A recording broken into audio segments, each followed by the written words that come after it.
Hello. Behind COVID face masks, and bundled against a blustery April chill, who would recognize Marlo Thomas and Phil Donahue, but for his signature gray hair? "If I go bald, this marriage is over," he said. So far, so good. They celebrate their 40th wedding anniversary this month.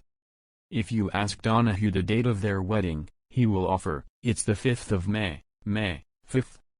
"You're so funny," said Thomas. "You know very well what it is." As she explained to Sunday morning host Jane Pauley, "I'm born November 21st. He's born December 21st. And we specifically decided to be married on at 21. So, 5/21. To mark the occasion, they wrote a book about marriages, featuring 40 famous couples who've stood the test of time, and many other tests along the way. Such as having a sick kid, having a bad mother-in-law, losing all your money, Thomas said. Addiction of all kinds, infidelity. Any issue you can imagine that any marriage could face, in our book they face it. How, Pauley asked, would they begin these conversations? "We didn't start with a question, really," said Thomas. "It was like a double date.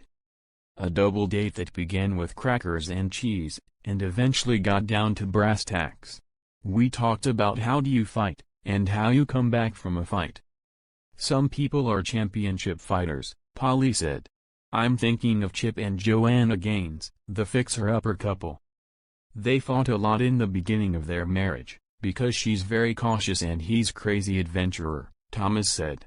He said one time they were having an argument, and in the middle of the argument she banged her hand on a bucket of paint and it spilled all over, and white paint was dripping from her face and her clothes.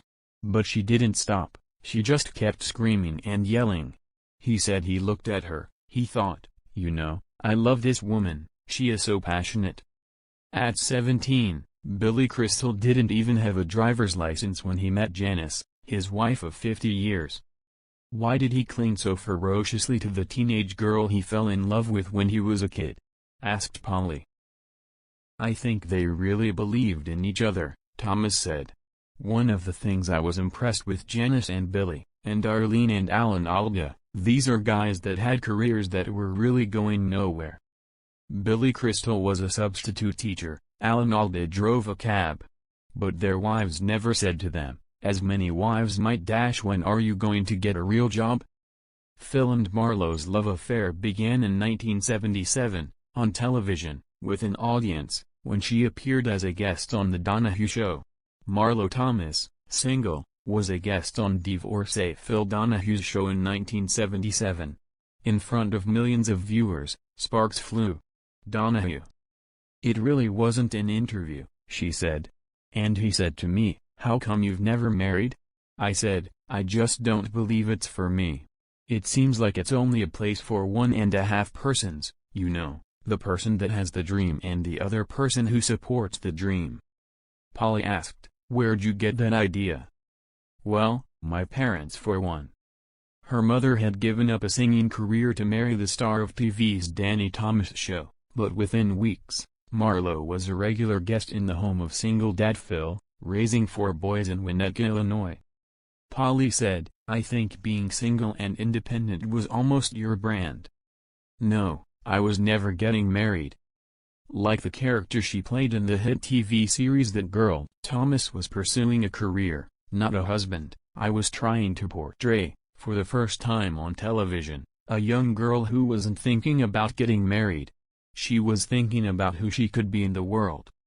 A revolutionary idea in 1966. But there were men in her life. "Oh my, weren't there?" said Donahue. "And typically, 2 at a time." "How?" Thomas explained, "One was always a really smart guy, who I loved learning from, and the other one was the sexy guy with a little curl on his forehead. I never could put them together. I didn't think that it was possible to find a mate who would be so smart and be so exciting to my brain and also be exciting to my hormones." Pauley interjected, "I'm looking at Phil, and he's got a little curl there." A smile crossed Donahue's face. Pauley said to Donahue, "By the time you and Marlo meet you're, to use the modern lingo, a woke man. You were a feminist, at least your reputation. You were a daytime host who got it about women. Was that real? Well, I had Gloria Steinem on my program very early, he said. All the feminists somehow seemed to, sooner or later, show up on the Donahue Show. And we were thrilled with that, because they were good guests, including, pointing to Thomas. I always say, I'm so lucky I married a man who saw the Donahue Show every day, Thomas said. And today, every day is the Donahue Show at their house. They've posted some of their adventures on Instagram. And they're learning a lot in the bunker, as they call it. Marlo's teaching Phil to make spaghetti sauce, and cutting his hair. Phil and Marlo, at home alone, and making a marriage that lasts. Thomas said, I believe that marriage is a cushion of life, and it does help you get up and over whatever issue it is and get through it to the other side. And every time you do that for each other, that braid of love and trust and steel just gets tighter and tighter, so that somebody else can't break it.